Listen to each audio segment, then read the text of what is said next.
Your nervous system cannot tell the difference between an imagined experience and a real one, which means your thoughts create a real physiological response in your body, which is why your I am statements are so powerful and why living in the end is much more than a mindset shift. Living in the end causes a rewiring of your entire being that will attract your desires effortlessly. But here's the problem. You might be how I was, visualizing your desire, but instead of being it, you're looking at it and unknowingly creating a vibrational gap between you now and the you who has your desired manifestation.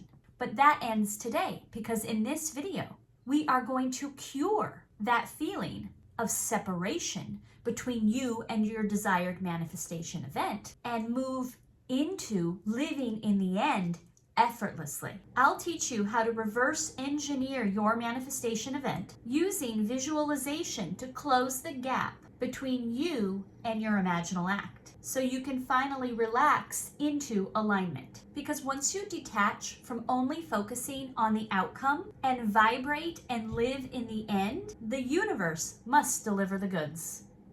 Hi, my name is Allison, and I am here to help you create the life you desire to experience. And if this video resonates with you, I would greatly appreciate a like and subscribe. Now let's go back to the opening quote, that our nervous system, our higher consciousness, does not distinguish between an imaginal act and a real one. And to really ground down into this concept, I want to use a real life example that will clarify the meaning and importance of utilizing our nervous system. And it will provide a very important starting point for the technique that we will discuss later in this video that will help you truly live in the end. So in the mid-2000s, there was a British cycling team called Team Sky Racing, and they set out to be the first British team person to win at the Tour de France. And they utilized an, at the time, revolutionary way of training based on the concept of marginal gains. So instead of fixating on winning the race, they employed a strategy that had them focus on improving at 1% in each aspect of the race.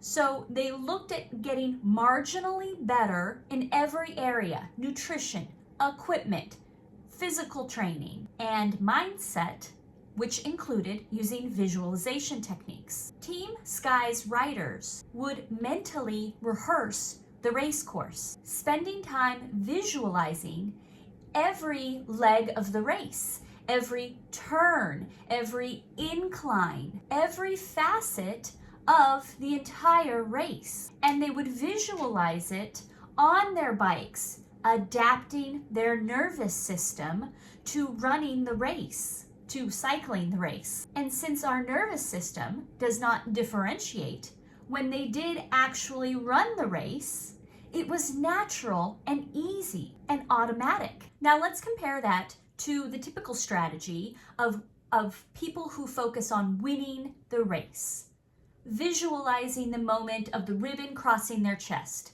of them standing on the podium holding a trophy, of them celebrating the victory with their teammates, versus Team Sky, who has adapted their nervous system to ride the 4 days of the race that lead to that one moment.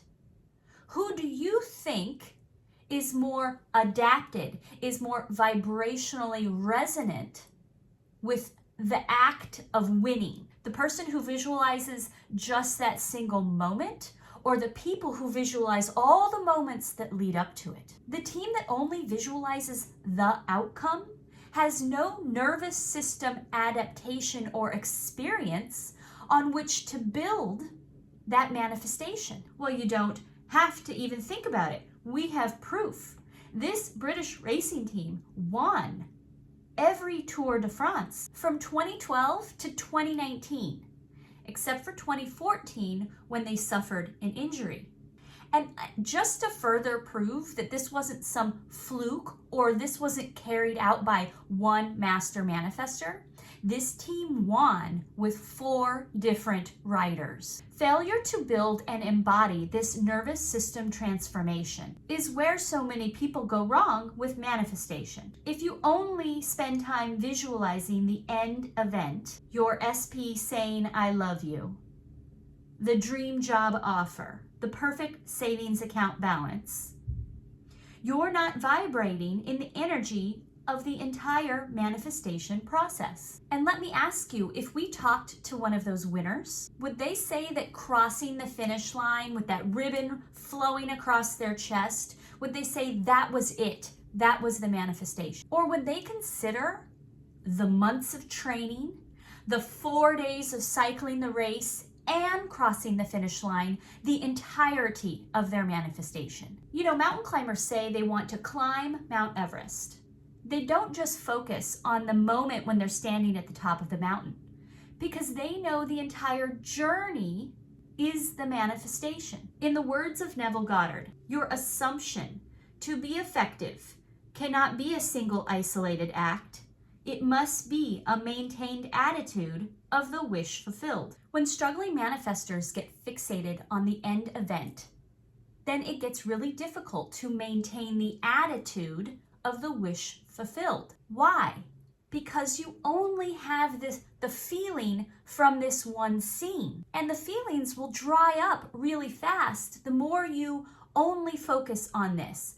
I'll bet you've found that to be true. It's like you've squeezed all of the juice out of this one image, and then after a while it feels flat. It's because you might have been looking at your manifestation as if you're looking through a microscope at this one manifestation event, when you should try viewing it through a wide angle lens. Because the universe doesn't just deliver an outcome, it orchestrates a series of events and synchronicities that leads up to it. Zooming out lets you see how your next step is just as much a part of your manifestation as the event itself. And the more steps you can visualize, the more feeling, life, vibration, nervous system adaptation, the more magnetic you are to your desires, then the faster it will come.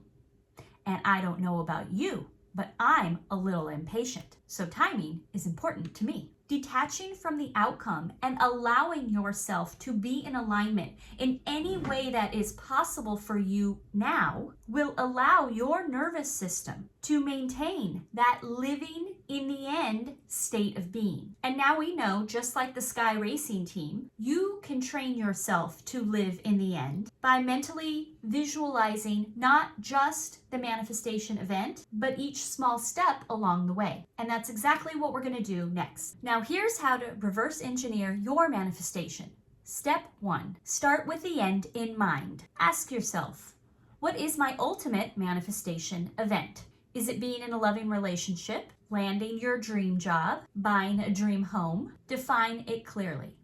Step 2, let's reverse engineer and identify milestones. What are the key moments that logically, plausibly happen before that event? If you're manifesting love, then likely there's dating, right? And then there's text messaging, and then there's meeting each other, and there's friends setting you up on dates, or there's dating apps, or there's the feeling of being open to receive love. If you want to buy a home, then there's things like finding a realtor, getting a pre-approval letter from the bank, knowing how much home you can afford. What neighborhood do you want to live in? What type of house do you want? Now, we're doing 2 very valuable things here. Number 1, you're taking your desire out of being just a concept or an idea and really grounding it down into a livable experience. Many struggling manifestors stay in the stage of what I call big tent thinking. They just sort of have an idea. It's like they've opened a catalog and thought, yeah, I want that. But when you're looking through a catalog, you know that item's not real.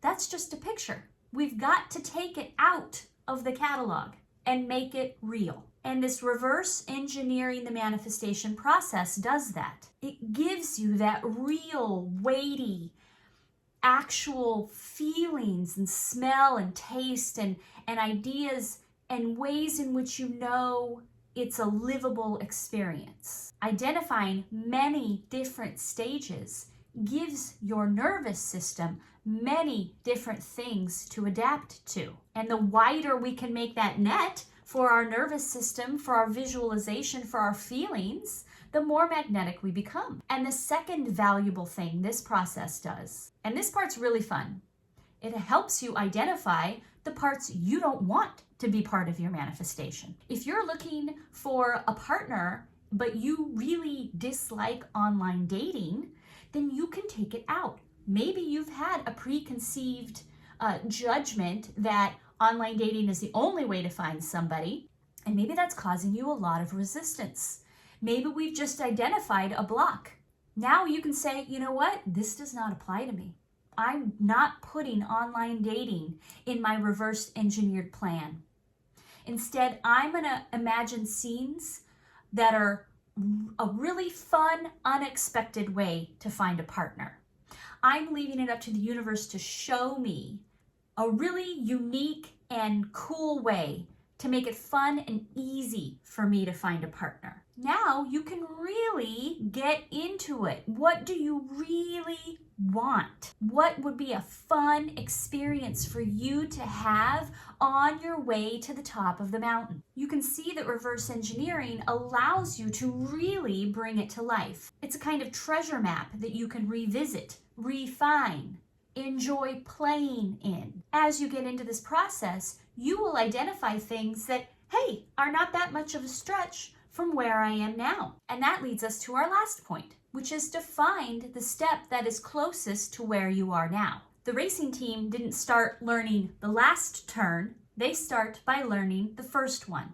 What is available to you now? What is the first natural step to you? Which milestone feels the most in reach? If it's buying a home, could you go to the neighborhood you want to live in and start going to a coffee shop there and act as if this is your neighborhood coffee shop? This is where I go get coffee every morning. Can you find a restaurant? This is our favorite neighborhood restaurant. You can start living in the end in this way. And that's fun.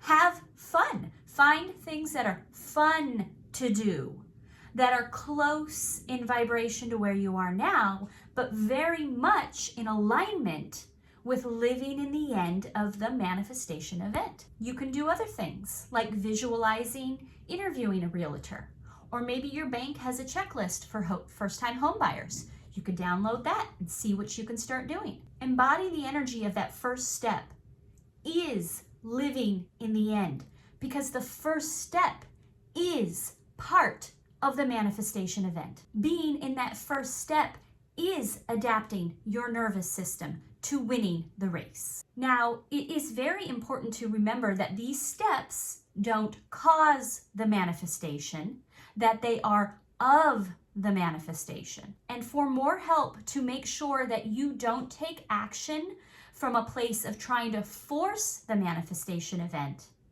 I would recommend watching this next video here. And I hope that this video was helpful to you, and I look forward to bringing you more.